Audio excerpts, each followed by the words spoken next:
I didn't go to short-term rental school. I basically stumbled upon it by accident. My accident was that I was renting a flat with my housemate. And so I had this gigantic flat. One of my pet peeves, I absolutely hate to be repeating myself. Basically, how hard can it be? 9 years later, 20,000 customers, hundreds of thousands of properties. And today they are on track to pass $5 billion. That created a lot of anger in the industry. How far can you take Hospitable? I'm going to be pedantic.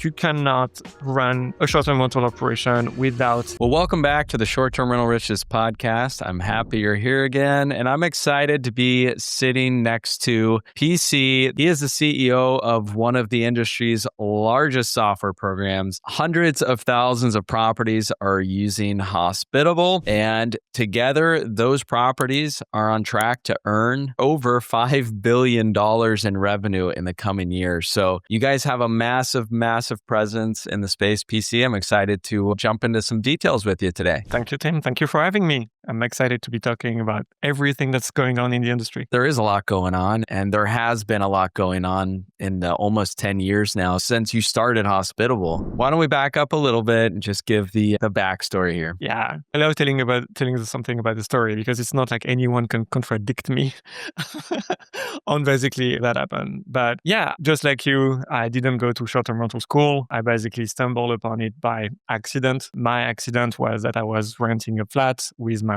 housemate that burnt out. And so I had this gigantic flat for myself. It was just early 2014. And it was when Airbnb started booming in Europe. And so I said, okay, you know what? I'm going to make some money. I'm going to host a few guests from all around the world. Now the setup was pretty modest. Okay. I'm the smallest self-manager that could possibly exist. A private room, one couch. And I was definitely staying on the property. And I started it. I scaled it in terms of intensity and depth. I only had like maybe one night available per month. And it was actually my depressed night because I didn't know what to do because I was conditioned on everything else, having guests checking in or some cleaning to do. And then at some point, I wanted to automate that workload. One of my pet peeves, I absolutely hate to be repeating myself. It's not something that particularly goes with my job. It's not a trait that's particularly appreciated. But the thing that I worked on is basically how can I make sure that I never send the same message twice? And I really believe that there was a better way, what would be my practice, which is copy pasting a message and making an error on the first name of the guest. So I would basically make mistakes when sending messages or dropping some entirely. And that basically coincided with the moment when I stopped hosting, because turns out I was building the software to be running this kind of messaging automation, and I had to stop hosting because I was basically developing day and night, and I was screaming. I was very vocal whenever there was a bug or problem. So it turns out it's not exactly the most hospitable of our experiences to be screaming at 2 a.m. because there is a bug and you need to fix. I love that, but that's how Hospitable, then called Smart BNB, started. So it was just a way for me to fix my own problem, my own laziness of not having to send one other message. And some other people I find this valuable. So now 9 years later, and we're recording end of October, and the end of October, basically it would be the 9th anniversary of Hospitable. It's 9 years in the industry. And now basically around 20,000 customers, hundreds of thousands of properties that are connected to Hospitable. Last year, indeed, $4.6 billion in customer payouts, which is an amazing success for our customers. And today they are on track to pass $5 billion. Yeah, it's an awesome story. And you really do just have a massive impact on the industry. Billions of dollars of revenue coming from all those properties and hundreds of thousands of properties. That is a lot. And I know you didn't start out with hundreds of thousands of properties. You recognized some of those problems, not wanting to send the same things over and over. Tell us just a little bit more about that journey. How did you guys grow so quickly? I don't know if that was quick. I think it could always be quicker. It could always be faster. The thing is, when you're an entrepreneur, there is basically one common question that basically comes up with all the entrepreneurs that I meet. Is basically faced with any kind of problem, challenge. Is basically how hard can it be? And basically, this is what driving a lot of entrepreneurs basically to build this thing and find out over time. In my case, I was very naive. I didn't understand this market. I didn't know anything about it. In fact, when I launched Hospitable, I didn't even know that property management companies would exist. I thought there would be more people like me that would have one property on the side that maybe would find something to be valuable. And then I figured out, oh, wait, there's actually people that are actually doing this professionally that are very interested in what I'm doing. That's basically open the market a little bit. I think for a long time, I was definitely not the smartest person in the room. I was absolutely the dumbest of them all because there was a lot for me to be learning about the industry, and especially of so many people have different perspective on it, and they expect to have some kind of a templating, sometimes with a guide in the software, or some would rather challenge it entirely. And I know basically there's also the way to build a company in a software company, a tech company that basically is very distributed. So our team, for example, is completely remote, it's completely distributed across the world, but also with a customer base that's basically around 140 countries to date, and growing indeed with different type of customers. So some that definitely, I think it's a trait that we have, and I'm really attached to it, that we are very happy to be your first PMS, is that we have the majority of our customers are what we call self-managers, that have 1, 2, up to 7 properties that they manage on their own without any kind of property management company. So obviously with different levels of involvement, but also a growing share of property managers that basically for whom we want to be the last PMS that they ever have to use, taking into account owner statements with entire AI tools and workflows to basically help them automate and manage more of their business automatically. So there's always some kind of a challenge that comes up. I think in my life for the past 9 years, there was always a bit of a reset every 6 months where the job is changing, the mission needs to be changing, and all of a sudden it starts to be again like a big reset on I need to learn all the things that I didn't know I had to do, but now I have to do them, and there's nobody else in the company that may be able to achieve this with the level that I expect, and then basically onboard other people to progressively take all those problems with them while I can still supervise and see how things are going. That's the story of growth, is basically you figure a lot of things out. You have to learn a lot, to be open-minded. I think is obviously when entrepreneurs are more interested in learning and discovering new things than you would have in experts in the industry that will tell you how things are working and they would never be challenging anything. The idea of creating what then I discovered would be called a property management software for property owners is something that's completely an oxymoron. Like, why are you doing this? There is nothing that could be successful. And I think now we demonstrated actually it can have a big market presence. I think we have a significant market share now on Airbnb, on Vrbo, not yet on Booking, but it's a massive organization, and it can be done. And then there is a lot of dynamics that basically are unique to Hospitable that this is unlocking. And after 9 years, we're now starting to see a lot of the opportunities that it creates for our customers and for us as a business as well. I'm curious, you mentioned you guys have about 20,000 users, hundreds of thousands of properties, and the economy, things have shifted a lot over the last years. We know after COVID, a lot of people ran out and wanted a vacation rental. What are you guys seeing in terms of your user base? Are you seeing like the same amount of individual users pop up, or are you seeing a lot of your existing users adding more and more properties and like a property manager? If we're doing a job right, both. I don't think it's antithetical from one another. I think the general is that on the what we would call the long tail, so they're basically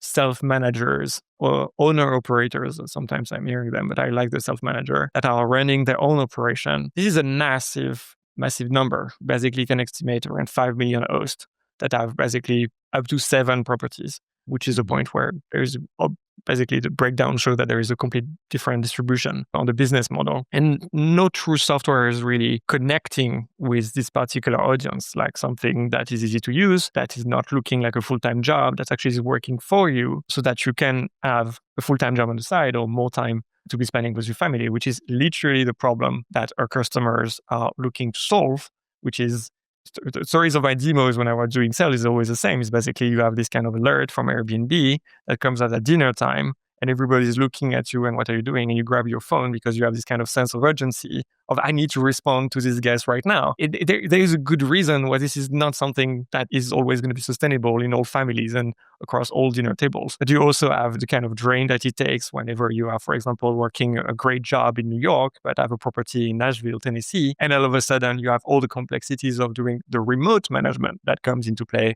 when you need the boots on the ground, or there may be time zone differences, where you need a lot of setup to basically allow you to focus on what you want to be focusing on. Now, over time, we've been successful and our customers have been successful in growing their inventory and realizing the simple trick is that once you start automating a lot more tasks on the general operation side, definitely on the guest experience side, now all of a sudden adding another property doesn't sound like a lot of work. And we have so many customer stories like this of customers that have started with us maybe 8 years ago that had one property, just the one, then added another one or another breakdown of a different combination of their listings, and then they help out a friend. That's common story to everybody in the industry. You help out a friend, you have a neighbor, you have somebody that heard about you, and now you can do it and you can plug it to your software, and it doesn't sound like more work because there is an incremental level, but not you have an outsized benefit compared to the work that you are doing. And all of a sudden, you're launching a hosting business. You may be launching a property management business that has multiple components around it. I think the best acquisition path we have proven so far, for in our case, has been historically that we are turning those best sales managers into property managers in their own right, and they're scaling their properties as much as we are basically growing our features in more depth so that we can support them on their scale and on their growth. Now, the story has changed a little bit. We believe we can actually be really focused also on working with property managers that may have some experience with a property management software, but wants a property management software that's going to be innovating for them, that, for example, has no problem investing in AI, and basically, so investing in AI, investing in a better experience. Because then if you are on someone's payroll to be running, or you are the owner of the property management company, software should be easy. It shouldn't be something that you have to battle through, and it should be a delight to be using. And that's because we have this focus on the self-managers that definitely are not on payroll to be using our software. That means we have an obligation to ensure that the experience is going to be absolutely crisp, nice, very productive, not overwhelming you with all the complexity that makes me feel like we're asking sometimes short-term rental hosts to run space shuttle with all the different buttons, all the different repeat fields, all the different upload, etc., for different channels. And actually, no, that's not the way. That's not the way to do software in 2025. And so we're demonstrating that several times. We demonstrated that this year, for example, with so many features that we are releasing, always with a bit of a hospitable flavor as well. Yeah. Awesome. Yeah, that's the reality. There's just a million different things for a property owner or a property manager to do. The more properties you have, the more of those things there are to do. So I couldn't imagine managing properties without a PMS program. And so I know it's obvious in your guys' numbers, you guys are just helping out in a tremendous way. But also we know that the PMS programs, at least right now, you might have a different opinion. They can't handle everything, or maybe they can, but they can't do everything perfectly. I'm curious how do you guys balance, what you're building with Hospitable against what already exists? Just in as example, maybe a Price Labs or an AirDNA for revenue management and statistics with what you guys are doing in-house. Yeah, that's a very good question, because obviously I think over time in the industry, a property management software means a lot of things and pretty much nothing at the same time. And you add this kind of lingo that started coming up about the all-in-one property management software, and you want to leave the veil and actually what is it then behind? I think in the reality of it, and I think that's what you're pointing to, is that a lot of property management software are doing a bit of the minimum job in every category that may not quite 100% resonate with 100% of the users, and then they delegate the rest of the work to an API marketplace with third-party point solution providers that basically are able to do a better job than the property management software on those things. And there is a lot that we've been releasing as a company about basically the dynamics of those relationships, and are actually they're very extractive in that other property management software, for example, charge fees to list those companies on the marketplaces, which means ultimately they trap them into providing a subpar service with subpar acquisition, for example. The approach that we have, and it's probably also driven by the customer persona that we resonate with the most, which are people that want to have a great experience, is that we have an opportunity to consolidate, streamline, and make things make sense across the board. And we've been maybe quite aggressive on this. So for example, dynamic pricing. We know it's absolutely a core need. Like you cannot run today in 2025 a short-term rental operation without any dynamic pricing whatsoever. In our customer base, I think we're really shocked to discover that there was about 40% of users that didn't have any dynamic pricing software connected to them. So the reality of it is that it's actually the number one dynamic pricing at Hospitable back in March was basically zero dynamic pricing software provider. So we have, in this case, a bit of an obligation to act, because if you're not having dynamic pricing, you're not responding to customer demands, you're optimizing neither revenue nor occupancy. So what exactly is happening in your stuff? And we end up with a lot of people that actually end up spending a lot of time on things that they don't want to spend the money for, but they actually would be a benefit, but it's tomorrow. They fix it tomorrow. So what we've done is that we've partnered with revenue management companies. We bought a lot of data to basically run a dynamic pricing algorithm that actually you can buy on the market. And actually you may be a customer of those same kind of companies. But we made it so that the experience is going to be a lot simpler, because the first go-to-market are those people that don't have any dynamic pricing software at all. And in the case of a customer base, for example, already a very meaningful opportunity. And then over time, we can add layers and complexity, but not thoughts of layers on the cake. Basically, we have already anticipated what we want to do and build an experience that's going to be a lot better to use. That is a lot more satisfactory. It's not working for your software, but your software gets to work for you with everything. So it starts with a bit of the beginning of a bridge, and then you end up basically working more along the way. But there was basically a sense, basically what we wanted to do. Fundamentally, Hospitable started because we transformed one classic PMS feature as a product. We were able to do a little bit more on the messaging automation than anyone else in the industry. That put us on the map, and that actually attracted people to switch to Hospitable as their source of truth, at the master software to be running the operation. So the lesson of everything that we're doing is basically that the devil is in the details and in the execution, and that if you cover just that bit more scope, you will actually create a great opportunity to be working with Hospitable and grow with it. One other case like this is, for example, the way we do direct bookings, which is very different than all everybody else in the industry. I think if you look at any other property management software, it's going to be about, I want to have a great looking website. I want to take bookings. I want to take payments, and I want to receive the cash, and basically have the rest of the logic coming into play for every direct reservation, maybe with some difference, but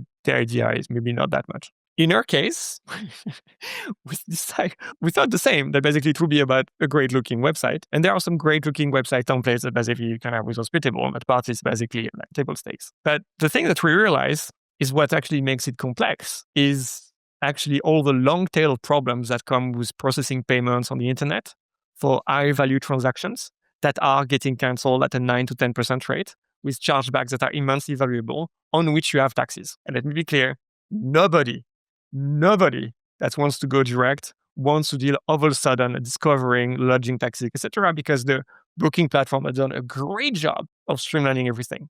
So there's a problem that hosts try to solve when going direct, which is I want more ownership of the relationship with my guest. That may result in fewer commissions, so I can make more money out there. But it's never been, I want to take far more risks online for processing payments from strangers with fraudulent credit cards, be liable for the chargebacks, when basically I've hosted a group of 20 people that I have zero protections on, and I've never verified the ID. And so for a customer base like ours, it was an absolute constellation trap. Every single issue that would have happened with a guest coming from a direct booking would end up in the early days into a customer completely canceling on Hospitable because it's our fault. We enabled it. And so we decided, you know what, we're going to change it completely. We're going to become a merchant of record. And that means whenever a guest is booking on a Hospitable host, it's actually they pay Hospitable, which has a larger magnitude of things, so we can extract better terms to everybody. So we are taking all the payment processing costs, they are ours. All the payment processing liabilities, they're basically ours. So you have a chargeback, that's us to defend. And that means we have a good track record of this. Like we're winning 70% of our chargebacks, which is, I think, unheard of in industry with high value transaction. We are also able to manage all the underwriting. There are specific rules in the payment card industry, in the credit card industry about travel, hospitality, lodging. And so, for example, just right now, Stripe has changed their rules about payment processing in this industry, and we receive notification about account X is getting restricted, account is being terminated, just because of the ongoing compliance requirements that you need to do to basically keep your Stripe account, Stripe not liking high-risk transactions. So we offer the ID verification, the insurance completely included. You don't have to think about a vendor. We negotiated those things directly. And we also gradually, but it's accelerating. We are calculating and remitting lodging taxes in more states every month. So that does mean you are able to have the same experience as what you like in a booking platform at a very reduced rate while still having total ownership on the relationship with your guest. And I think the wake-up moment for us was definitely, we're referring to times, but COVID, everybody was traumatized because Airbnb decided to almost renege on their terms of service, canceling all subscription, all reservations. But that's not the terms. You wrote the terms yourself and you're not even respecting it. That created a lot of anger in the industry. And so here, this is exactly what you have. You have all the opportunities of going with a direct booking website, with your brand, with the ability to take lower fees and make more money down your own bottom line, but with none of the liabilities or seriously reduced ones. Because we are taking care of the ID verification. We have a team that's reviewing guests. You have the insurance that's kind of securing your property up to $5 million. And you're having this. Back to your question about basically the evolution of property management software, and everybody wants to be an all-in-one master of none. This is the kind of solution where actually you can end up with a much more compelling product that resonates a lot more with a particular part of the audience. I'm not saying this product would be beneficial to a giant like Asago. They have built the experience themselves. And we have for those also a different path where they can be their own merchant of record. No problem at all. They know what they're doing. But my mom, I don't want to explain to my mom how payments work on the internet. And how basically, you will have bad people that have bad credit cards and that will basically want to start your property, and they will actually throw a charge back a little bit later against your property. And that can be a dramatic situation, of course. So you can have a full integrated solution without having something orders of magnitude more complex, just so to speak. You still have something, okay, I'm just doing it and I didn't have to figure out all the things. I think that's a good segue into AI maybe, because that's a dream. And for many people, I think with AI is that they don't actually have to know how to use the software or respond to guests or do things like these in the future if AI can do it on their behalf. It's really awesome that you guys have the insight on the back end to see what people are actually connected to. If it's not something that you guys have currently built out, are they connected to a revenue management platform or not? That's really good insight. And I think that is like an obligation almost to create a revenue management tool, because if you're not using one these days, as you said, you're falling really far behind. Into AI, and I know this has been part of your DNA for a long time. Where do you see it going? How far can you take Hospitable and automations and artificial intelligence? I kind of think that's a wrong way. I'm going to be pedantic. No, I think a lot of companies, rightly maybe at some point, are challenging themselves to wonder how far can it go? And it kind of ends up with something that sometimes can be a little bit gimmicky. And that's what I've seen, for example, ourselves as a company in a lot of software, that basically using AI to almost have a good slide in a pitch deck to a board meeting to say, we are AI enabled or AI natives.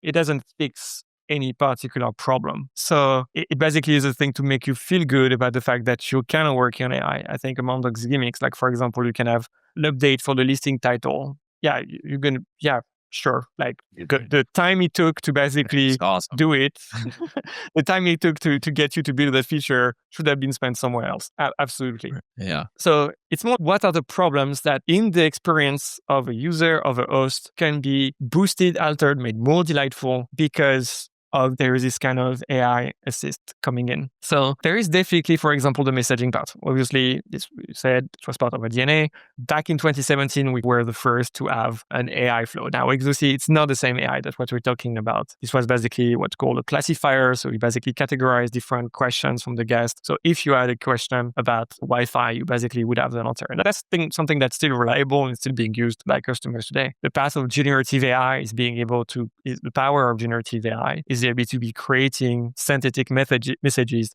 that resonate quite well with everything that is part of the flow of conversation, with the knowledge of your property and all the other conversation that you've been having. So it's something that we released already several months ago, and we're having massive traffic. So basically, the top users, property managers that basically are using our AI, which is actually just in many cases, a button like suggest with AI, where we can basically hit a button, we generate the message for you that will analyze obviously all the conversation or listing, reservation information, but also all the prior messages and all the information that are part of your knowledge, where you can upload a lot of documents and PDFs that basically are helping with the understanding of everything. Obviously, it's all going to be in your tone of voice because this is based on existing messages that are already being sent organically. So it compounds on the already existing knowledge. And that resonates quite well with basically what you have.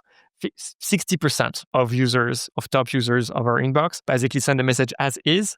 And then we're starting to count the characters that they have as a difference. That's when you end up with a bit of a Nakia effect. Is basically if you do it yourself, you basically feel prouder about the thing that you built. And so you want to say, oh, I have this little thing extra. And it's not necessarily that thing is wrong. It's just that it's almost like you want to feel like you have actually, it's yours. Yeah. And so there's basically a long tail to a distribution that basically you can expect 80% of users that basically will send a message as close to as is without necessarily a lot of impact there. We've also released, I think a few months ago, Inbox AI. So that basically our product that entirely automates the flow, that has instruction for escalations, that is able to build upon all the knowledge and determine the risk level, for example, to make sure that we only give answers with a certain level of confidence. That honestly it is working amazingly well. The problem is the human in the loop.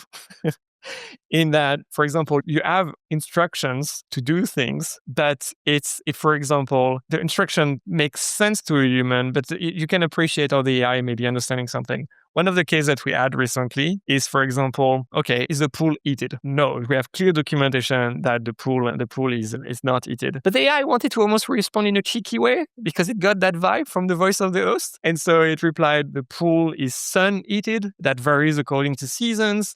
And that's why it may be chilly in cold times. It's like, you're almost being cheeky and arrogant.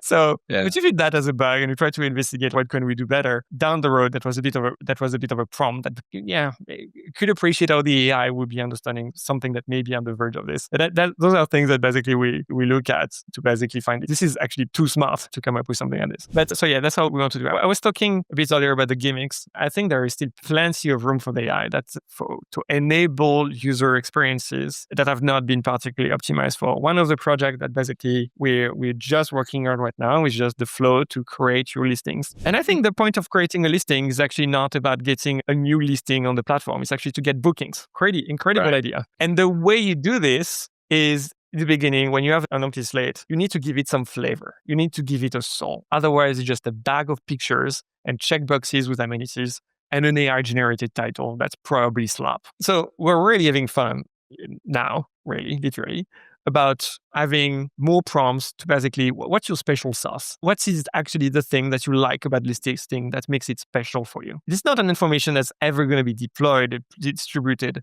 over to another listing, but it's something that gives it a little bit more flavor so that when we're going to create listing caption after analyzing the picture, we're actually going to use that line to present a caption that's going to be making more sense.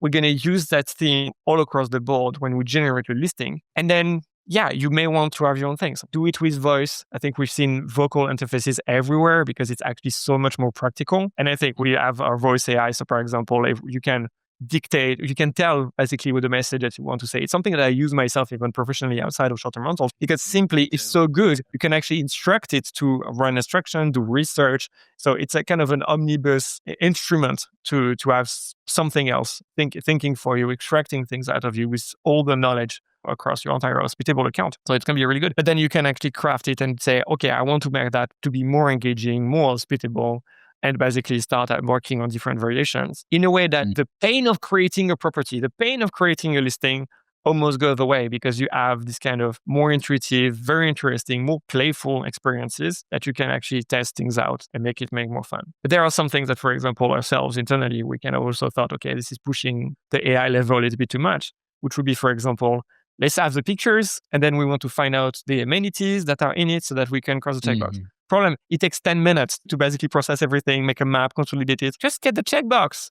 just do the checkbox. It's going to be so much faster. It's not going to cost millions. it actually would still feel good compared with the standards, unfortunately, on the industry, on the user experience. So Yeah. the AI is there. I think it's more and more powerful, but there are still parts where we can focus on that actually make a difference. What's the special sauce? Who do you want to work? Who is the ideal guest that you want to secure? What are the different kind of avatars and personas that you actually have the best experience? Actually, we can tell you that. And now you can probably propose a rewriting or a rewrite of your property details of your listing description to make it resonate. I'm talking about this because I'm deep in the weeds on this particular project, which I believe is really interesting because it's building a link management for the next 10 years, whether that was the next 5 years, rather than basically just, okay, here are 15 fields that you need to populate on booking.com. Go ahead and do it, which is a secretarial job that no one is particularly excited to be going for. But I'm very excited about AI. I think there is a lot more that it will be able to do. I just think the challenge is less and less on the technology. It's more on how do we make it practically useful,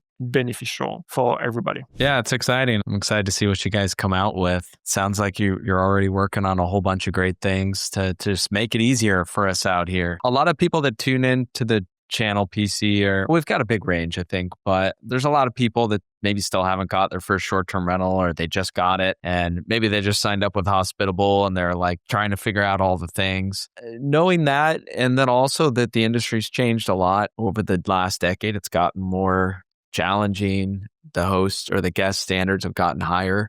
What do you think it takes to run a successful short-term rental these days? I think there is always a lot of tension in this industry between standardization and differentiation. It's definitely something that I think maybe always existed, but now it's basically you have to kind of almost pick a lane. I find that, for example, with our conversation with the booking platforms, there's a lot of conversations about reducing something like trip issues, making sure that the quality of service is there and is at a professional standard, as a professional standard of care. I think it's the right direction in the industry that basically you want to have, it's a professional occupation. People are paying very meaningful amounts for the hospitality, for staying at a short-term rental, and you cannot go at it with an opinionated direction on how things should be and expecting things from guests. I think we often forget we are working as an industry for those customers, for those guests. And everything that we build are built on those guests. And sometimes it's a bit difficult to hear maybe some more extreme cases where that's not the case. So there is a lot of effort in the industry for professionalizing, standardizing the experience. And that's very often coming up as a booking platform challenging what it means to be a host. I also personally have never found great hosts that have maintaining great quality of care to be ever negatively impacted by those kind of changes. And I think that's been the case for several booking platforms in the past few months in an industry that has been showing a lot of changes to booking platform policies. It's something to be understood is that obviously everybody wants to have great hosts and want to be able to display that they have the best quality, the best host with a lot of trust being delivered to the guest. And on the other side, you don't want to, nobody wants to work on short-term rentals in a completely hygienic, copy-paste kind of way. You want to have a soul. You want to have some place that's going to be unique, some experience that's going to be very differentiated. And I find often that, when I book for an Airbnb myself, it's just, what am I picking for? It's always the place that have a little bit of character, when there is always that little bit of extra touch of care, that little bit of generosity that may not be costing that much, but it's just basically that extra thing. Fresh oranges, a set of flowers. I don't have a rock star list of things to look at, but just basically that tells me this person in the right industry, and I'm feeling a bit pampered. So those are those kind of things. And nobody has an answer on what differentiation is like, because it has something that needs to be easy to use. In my case, for my own Airbnb operation, and I can say it was an Airbnb operation because it was only on Airbnb. Don't do that at home now in 2025. But that's basically what I wanted to have is, so I'm a living host. A lot of people are going to see that as a problem. Maybe rightly. I wanted to have a bit of time and a bit of connection with those guests. And the thing that I offer joy in doing is basically I'm going to offer them a beer tasting. We're in Belgium. I'm going to make you taste 8, 9, 10 beers. It's not going to be big bottles, big things. Okay. So it was not let's get drunk. It was definitely very funny. We had a lot of fun. But there was basically this kind of moment where you get to find out about everyone else's life and have and have a moment that basically is a bit more hospitable than just the normal delivery of an accommodation service. And I think that gave it soul. That's what made me happy. That's what made me feel like I was doing a good job. And that's I spent a lot of time with guests, so I can view pictures of them, and I know I will still remember basically what was happening in their lives, what we were talking about. That's so vivid. Those kind of things are. Now that's definitely a hands-on approach, but I think what makes sense is basically going a little bit on that unreasonable hospitality that basically you can offer. And I could not offer that at the beginning. I offered something very different just when I got started. But after time, I realized, okay, this is a thing that resonates with me. I can do this, and I'm actually having fun. I'm a good little clown, so I can basically make people laugh a little bit. So that's the kind of parts that I think are important. You don't want to fuck it up, but at the same time, you want to operate something that's going to have a soul and looks like you, sound like you. Yeah, I agree. No one likes to feel like just another tick on the reservation sheet. And that's the trick, figuring out how to offer that hospitality, but also make sure that everything on the back end is meeting expectations. And Hospitable clearly helps hundreds of thousands of properties to do that. I know there's a whole bunch of things that we could dig into, and I would love to. So we're going to have you back on the show, PC. But where can people find Hospitable and get connected? Sure. I think the best is to visit our website. We have a totally different new marketing website. We spent a lot of work, spent a lot of time into it. So it's on hospitable.com. I'm going to say it again because my French accent is often coming in the way, but that's hospitable.com. And if you want to send me an email or if you want to get in touch with the team to basically ask you questions and maybe get a demo, best path would be to send me an email directly so that you're jumping ahead of the queue. That's going to be at pc@hospitable.com. So that's my own email, and anybody can use it for any reason. And I mean, my pleasure to move it to the right person. And sometimes that will be me. Awesome. Appreciate you coming on. Thanks for your time. Lots of good insights, and we're excited to see where you continue to take Hospitable. Thank you, Tim, for having me.